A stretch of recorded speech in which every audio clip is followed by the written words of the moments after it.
હાલો જય માતાજી મિત્રો। આ જે નાના નાના બાળકો આપણે તમને જે દેખાય છે, હવે તેમના માથેથી મા બાપનો સાયો આવું બિલકુલ છે જ નહીં। હમણાં અગાઉ એમના જે દીકરાના બાપ છે તેનું પણ અવસાન થઈ ગયું છે। તેના મમ્મી વર્ષ દિવસ પહેલા આ આવડા બાળકોને મૂકી અને જતી રહેલી છે, અને પછી એના જે દાદા દાદી હતા તે પણ હમણાં 10 દી પહેલા એમના પણ અવસાન થઈ ગયા છે। અને એક આ બે બાળકો, જે આ દીકરો છે અને આ દીકરી છે, અને આથી એક મોટો એ અત્યારે હાલમાં છે નહીં, એટલે હું તમને બતાવી નહીં શકું। એટલે મિત્રો આવડા બાળકો હાવ વધારા, આમની આગળ પાછળ કોઈ વ્યક્તિ નથી આમના દેખરેખ રાખે એવું। એટલે એના માટે હું આજે આવ્યો તો આ બાળકોની મુલાકાત લેવા।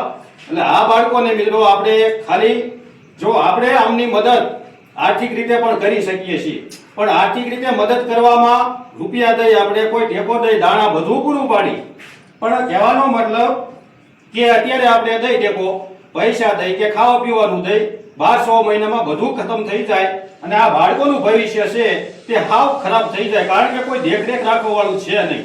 એટલે એના માટે અમે વિઝિટ કરી છે અને આગળ પગલાં લેવાના કે આ બાળકો છે તેમને કોઈ સારું શિક્ષણ મળે, સારી જમવા રહેવાની વ્યવસ્થા મળે, તે માટે અમે પ્રયત્ન કરી અને અમે બાળકો પાસે આવ્યા છે। એટલે મિત્રો આ બાળકોની હવે આપણે બધા હારે ચર્ચા કરી અને ક્યાંય પણ એવી સારી સુવિધા અને સગવડતા મળે ત્યાં આપણે આ બાળકોને મૂકવાનો પ્રયાસ કરશું। અને અત્યારે હાલમાં તો બાળકો પાસે છે ને આડોશી પાડોશીનો ખૂબ સારો એવો સપોર્ટ છે।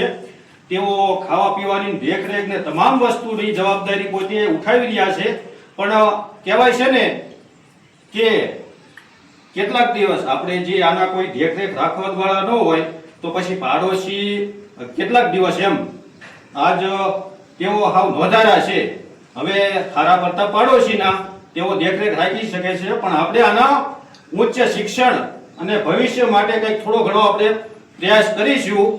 એટલા માટે આપણે એની માટે પગલાં લઈશું અને એ તમને હું આગળ વિડીયોમાં પણ બતાવીશ, અને જે કાંઈ પણ આના પગલાં લેવાના થાય બાળકો માટે, એમના ભવિષ્ય માટે, એ હું તમને કહીશ પણ।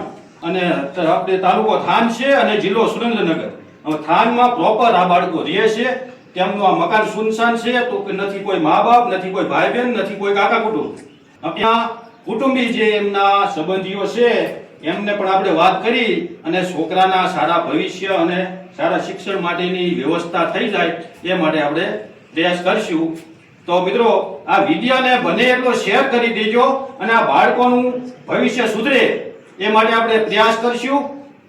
જય માતાજી।